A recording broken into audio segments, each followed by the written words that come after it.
excited for our tour today? I can hear you!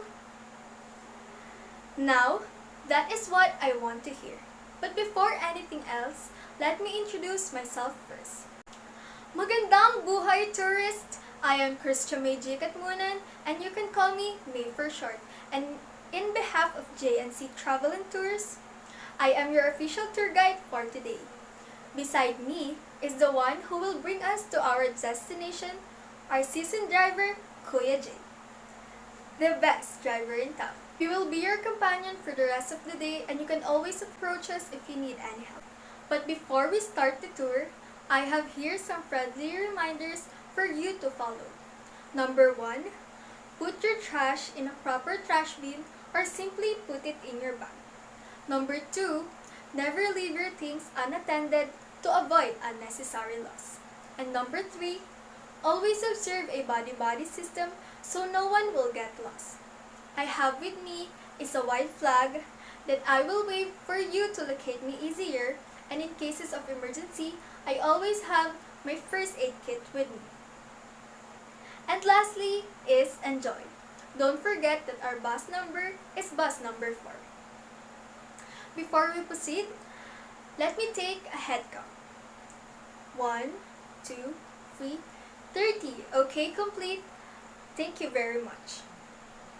We were about to start our sighting tour. Now, my dear tourists, are you ready to go? Okay, let's proceed. Okay, tourists, we were about to drop off first in Banawe to have our breakfast there before we proceed to Sagada.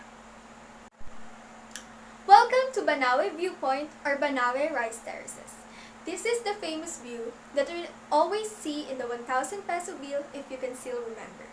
The rice terraces and its people coexist in a way that makes you appreciate the stunning view more and more as you take it all in. Knowing that the wide expanse of lined rice terraces all the way to the sky is the fruit of labor of the generations of Ifugao peoples, drive and workmanship make it more iconic and remarkable. Okay, tourists, let's go back to our bus and let's go to our most awaited destination. Our estimated time of arrival in Sagada is 10:30 a.m. Welcome to Sagada.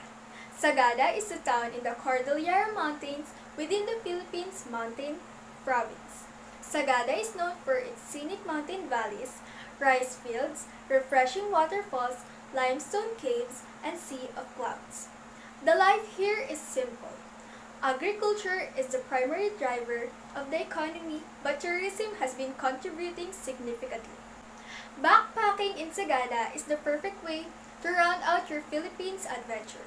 Whether you are looking for a relaxing break, which includes sunrise and sunset viewing, or an outdoor adventure extravaganza such as trekking, caving, rock climbing, or rappelling. Let's move on to our first destination here in Sagada. Welcome to our first destination, the Sumaging Cave. If you're looking for an exciting adventure that will test your limits, Sumaging Cave has got you covered. It has the largest chamber built over the years with natural rock formations spread within. You will be getting wet and muddy, so make sure to wear comfortable clothing. At certain points of the trek, you will need to go barefoot so you can get a better grip of the rock. Going inside the cave will lead you to the impressive rock formations such as the Curtain, King and Queen, the Serpent, and more. Exploring the Sumaging Cave will take you about 2 hours. Let's try more challenging cave connection, an underground passage that connects the Sumaging Cave and the Lumiang Cave. This is the Lumiang Cave. Right by the entrance of the cave are also coffins that have been there for as long as 500 years. The tiny coffins are stuck on the top of one another and blend with the surrounding rock. According to the locals, it is because the bodies were placed in a fatal position, as it was believed that someone should have left the world in the same position they came into it. The Lumiang Cave is also the other end of the challenging Sumaging Lumiang Cave connection, so you can see the stuck coffins as we end our caving tour. Okay, my dear tourists, do you enjoy our activities for today? I know that all of you feel exhausted and hungry just like me.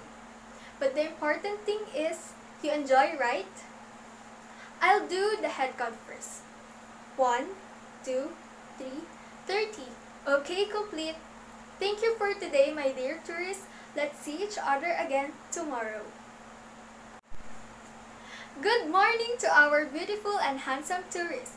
Welcome to the day 2 of our Sagada trip.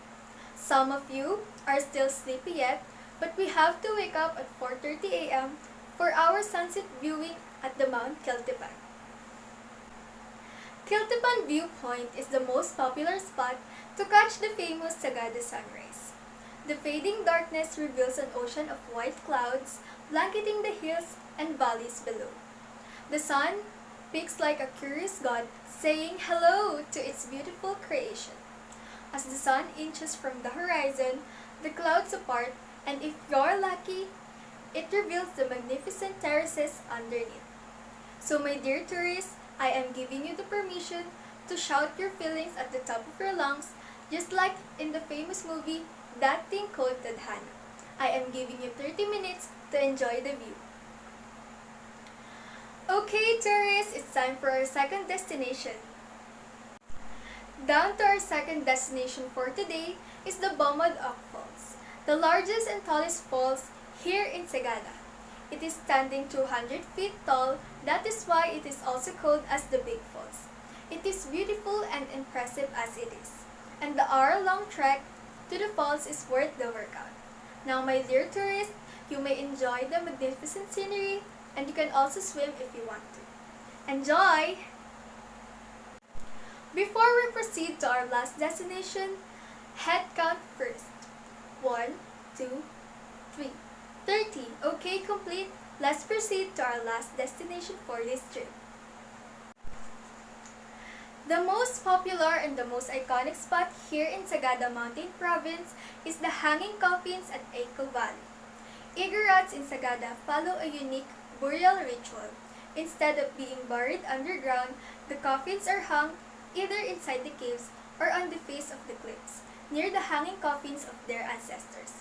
Igorots believes that the higher the deads were placed, the greater the chance of their spirit reaching a higher nature in the afterlife.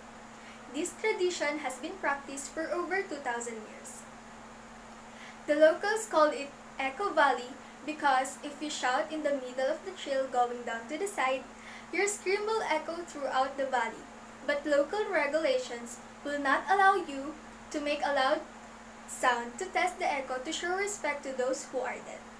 Okay tourists, please watch your step and be careful. It is sad to say that this marks the end of our very informative tour. If there are any questions, suggestions, and clarification, just let me know, okay? I hope that every one of you enjoy and learn a lot from our trip. In behalf of JNC Travel and Tours, I would like to thank you all for choosing us to be the part of your very unforgettable journey, and I hope to see you all again in your future tour. For more information and bookings, please visit our Facebook page and Instagram, JNC Travel and Tours.